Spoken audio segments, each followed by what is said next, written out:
Computer is a डम device. Computer एक डम डिवाइस है और उसे हम लोग को हर एक चीज़ बतानी पड़ती है कि उसे क्या करना है, कब करना है, कैसे करना है, और तभी वो उस चीज़ को परफॉर्म कर पाता है। कोई भी काम कंप्यूटर करता है तो ऑलरेडी प्रोग्राम्ड रहता है, ऑलरेडी उसमें फेड रहता है कि क्या क्या चीज़ें कैसे कैसे करनी है।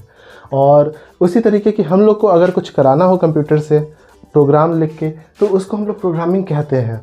Programming is the process of writing instructions which a computer can follow to perform some task. अगर कोई टास्क परफॉर्म कराना हो हमें कंप्यूटर से तो हमें प्रोग्रामिंग करनी पड़ती है। और ये प्रोग्रामिंग जो होती है वो की जाती है प्रोग्रामिंग लैंग्वेजेस की मदद से। प्रोग्रामिंग लैंग्वेजेस क्या होती हैं?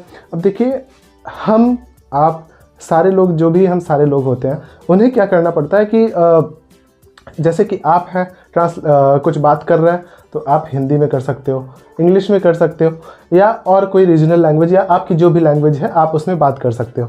कंप्यूटर क्या है? कंप्यूटर को समझना है कि कंप्यूटर तो बाइनरी समझता है।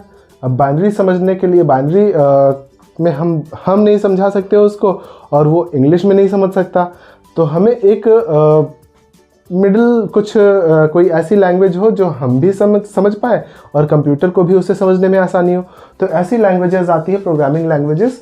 इट इज़ प्रोग्रामिंग लैंग्वेज क्या होती है? Programming language is a computer language used to communicate with computers. Computers से हम लोग को अगर कम्युनिकेट करना हो तो हमें ज़रूरत पड़ती है प्रोग्रामिंग लैंग्वेजेस की। अब प्रोग्रामिंग लैंग्वेजेस जैसे हो सकती है C++, जावा, पाइथन, इस तरीके की कई सारी लैंग्वेजेस होती हैं जिनसे हम लोग कंप्यूटर से कम्युनिकेट कर पाते हैं।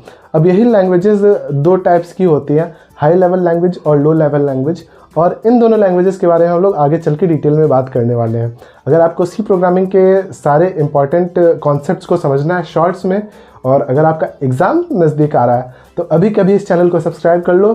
सारे के सारे सी कॉन्सेप्ट्स और सारे के प्रोग्रामिंग कॉन्सेप्ट्स आपको एकदम शॉर्ट्स में बताने वाला हूँ इस सीरीज़ के हेल्प से। Thank you.